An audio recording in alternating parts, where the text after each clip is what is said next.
हर्षित landmark, सपनों का घर जैसा आप चाहते हैं हम बनाते हैं। 1, 2 एवं 3 BHK ready position flats. Call 9826।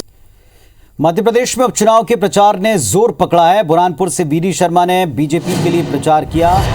BD Sharma ने बुलेट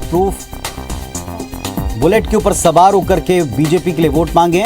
रैगांव में अजय सिंह ने भी कांग्रेस पार्टी के पक्ष में सभा की। खंडवा में कल कमलनाथ कांग्रेस का प्रचार करेंगे। 15 अक्टूबर से बीजेपी के स्टार प्रचारक मैदान में उतरेंगे।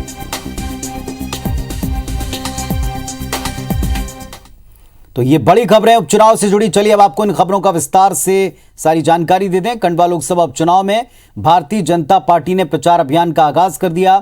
प्रदेश बीजेपी अध्यक्ष बीडी शर्मा ने बुरहानपुर के ताप्ती नदी के तट पर जैनाबाद से प्रचार की शुरुआत की। बीडी शर्मा ने 501 कन्याओं का पूजन किया, उनका आशीर्वाद लिया और इसके बाद अपने जनसंपर्क अभियान का आगाज किया, इसकी शुभारंभ किया। बीडी शर्मा ने बुलेट पर सवार होकर के आज प्रचार किया है। उन्होंने बीजेपी का झंडा हाथ में लेकर बीजेपी प्रत्याशी ज्ञानेश्वर पाटिल के समर्थन में लोगों से वोट मांगे। मंत्री तुलसीराम सिलावट और पूर्व मंत्री अर्चना चिटनिस भी बुलेट पर सवार होकर बीडी शर्मा के साथ मौजूद रहे। दो मिनट अरे यार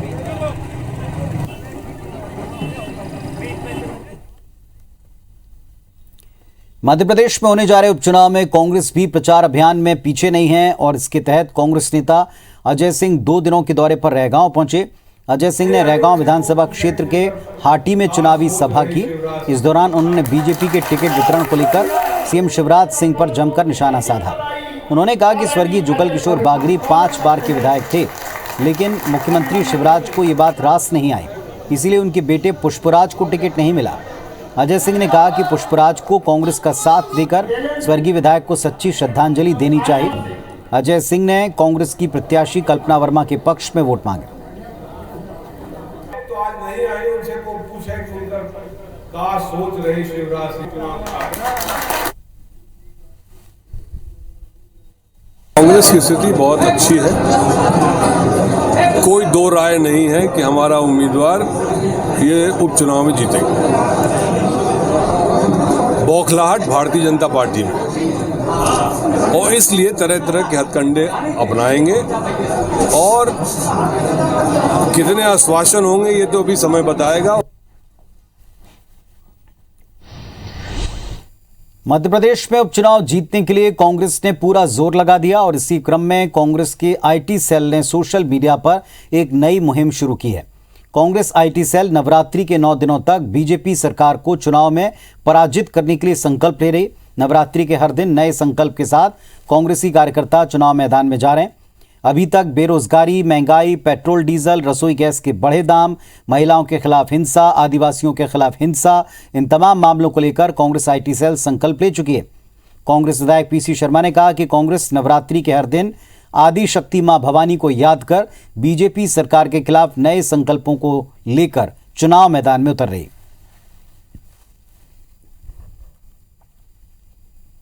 तो कांग्रेस और बीजेपी का प्रचार अभियान एक तरफ तेज है। कांग्रेस ने अब की बार एक नया अभियान छेड़ा है। नवरात्रि का पावन पर्व चल रहा है और इसी नवरात्रि के हर दिन आदि शक्ति से बीजेपी सरकार के खिलाफ अलग अलग संकल्प लेकर अपने कार्यकर्ताओं को वो प्रचार के लिए भेजते हैं, लोगों से मेल मुलाकात के लिए, संपर्क के लिए भेजते हैं। कांग्रेस के आईटी सेल ने मोर्चा खोला। अभी तक अलग जो संकल्प लिए हैं सरकार के विरुद्ध, इसमें पेट्रोल डीजल, महंगाई समेत वो सारे मुद्दे हैं जिनको लेकर प्रचार में कांग्रेसी उतरेंगे। एक दिन महंगाई के लिए, एक दिन लखीमपुर जैसी घटनाओं के लिए, एक दिन बेरोजगारी के लिए, एक दिन जो शिक्षक प्रताड़ित हो रहे हैं, एक दिन जो कर्मचारी जिनका आज तक कुछ नहीं किया। तो एक एक दिन संकल्प लेंगे और इसी से ही सरकार हटेगी और जब ये हटेगी तभी लोगों को राहत होगी।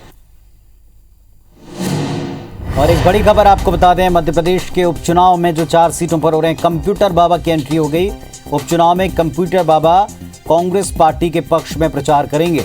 कांग्रेस प्रत्याशियों के पक्ष में वो लोगों को कांग्रेस पार्टी से जोड़ने की कोशिश करेंगे, संत समागम करेंगे। तो मध्य प्रदेश के उपचुनाव में कंप्यूटर बाबा की एंट्री हो गई है। कांग्रेस पार्टी का प्रचार करेंगे। कांग्रेसी प्रत्याशियों का प्रचार करेंगे। एक बार फिर से वो संत समागम करके प्रदेश में जो 4 सीटें हैं, 1 लोकसभा और 3 विधानसभा की, वहां माहौल बनाएंगे कांग्रेस पार्टी के पक्ष में।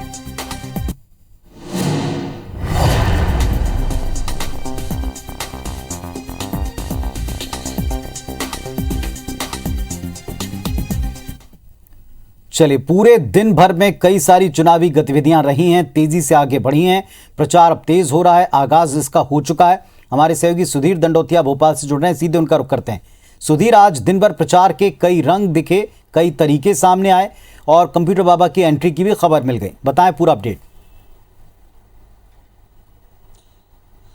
देखिए पुनीत, बिल्कुल प्रचार जोरों पर है। आज बीजेपी के प्रदेश अध्यक्ष बीडी शर्मा बुरहानपुर में प्रचार करते हुए नजर आए। कन्या पूजन, 500 कन्याओं का पूजन उन्होंने किया। इसके अलावा रोड शो भी बीजेपी के जो प्रत्याशी है ज्ञानेश्वर पाटिल, उनके समर्थन में किया।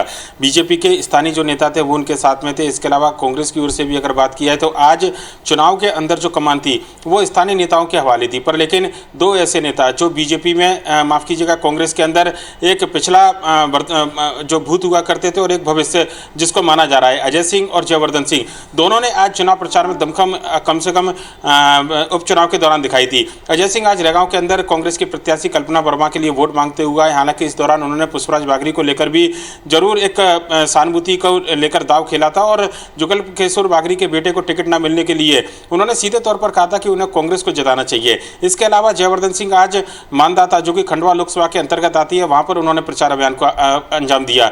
पर लेकिन सबसे बड़ी बात अगर की जाए इस पूरे उपचुनाव में, अब कल से इस पूरे उपचुनाव में बड़े दिग्गज नेताओं की एंट्री होने वाली है। पूर्व मुख्यमंत्री कमलनाथ जो है कल खंडवा के दौरे पर रहेंगे। दादा धुनी के आश्रम पर वो आशीर्वाद लेने के साथ कांग्रेस के जो प्रत्याशी हैं राजनारायण सिंह, उनके पक्ष में प्रचार करेंगे। और आधिकारिक तौर पर अगर कहना होगा कि कांग्रेस के सबसे बड़े स्टार प्रचारक इस चुनाव के अंदर जो माने जा रहे हैं कमलनाथ, उनकी एंट्री प्रचार को लेकर कल होने वाली है। इसके अलावा मुख्यमंत्री शिवराज सिंह चौहान का भी दौरा कार्यक्रम तय किया जा रहा है और इस संभावना जताई जा रही है कि मुख्यमंत्री कल जोबट के अंदर प्रचार कर सकते हैं या फिर खंडवा के अंदर उनकी सभा हो सकती है। अंतिम रूप उनके कार्यक्रमों को दिया जा रहा है। पर लेकिन कल चुनाव प्रचार में मुख्यमंत्री शिवराज सिंह चौहान और पूर्व मुख्यमंत्री कमलनाथ साहब नजर आएंगे। इसके अलावा एक और एंट्री जो अब से थोड़ी देर पहले हुई है पुनीत, जिसका जिक्र आप कर रहे थे, कंप्यूटर बाबा की। 2018 से पहले का अगर चुनाव का हम नजारा देखें तो कंप्यूटर बाबा पहले बीजेपी में मंत्री दर्जा हुआ करते थे। उसके बाद उन्होंने मंत्री दर्जा को छोड़ा था और प्रदेश की बीजेपी सरकार और खुद मुख्यमंत्री शिवराज सिंह चौहान के खिलाफ मोर्चा खोला था।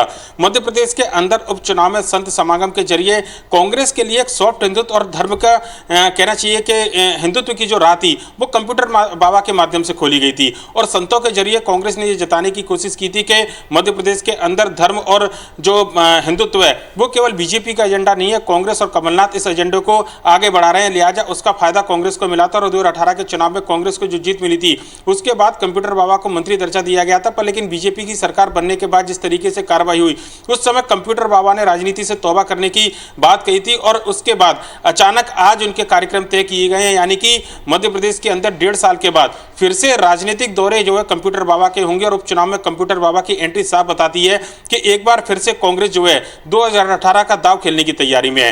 कल 12 अक्टूबर से लगातार 26 अक्टूबर तक कंप्यूटर बाबा खंडवा से लेकर मध्य प्रदेश की जो अलग अलग विधानसभा जहां पर उपचुनाव होने हैं, चाहे रेगांव की बात करें, पृथ्वीपुर या फिर जोबट की बात करें, वहां पर संतों के साथ न केवल समागम करेंगे बल्कि जो कांग्रेस के प्रत्याशी है उनके पक्ष में प्रचार करते हुए नजर आएंगे। बीजेपी ने इस चुनाव में धर्म का मुद्दा अपनाया है। कन्या पूजन से लेकर विजय पर्व तक मनाने की तैयारी बीजेपी कर रही थी और ऐसे में कांग्रेस के ऊपर यह निगाह थी कि कांग्रेस बीजेपी के जो हिंदुत्व का कार्ड है उसकी काट कैसे करेगी। पर कंप्यूटर बाबा की एंट्री ने साफ बता दिया है कि साधु संतों के सारे कांग्रेस एक बार फिर से उपचुनाव में कम से कम हिंदुत्व का कार्ड खेलने की तैयारी में है और कंप्यूटर बाबा की एंट्री के बाद में यह चुनाव अब पुनीत जो है काफी दिलचस्प होने वाला है। पुनीत, चलिए, तो काफी दिलचस्प मुकाबला रह सकता है। जीत के दावे और प्रचार में पसीना दोनों ही इनमें प्रतिदिन सक्रियता दिख रही है, बढ़ोतरी दिख रही है। शुक्रिया आपका इस पूरे अपडेट के लिए।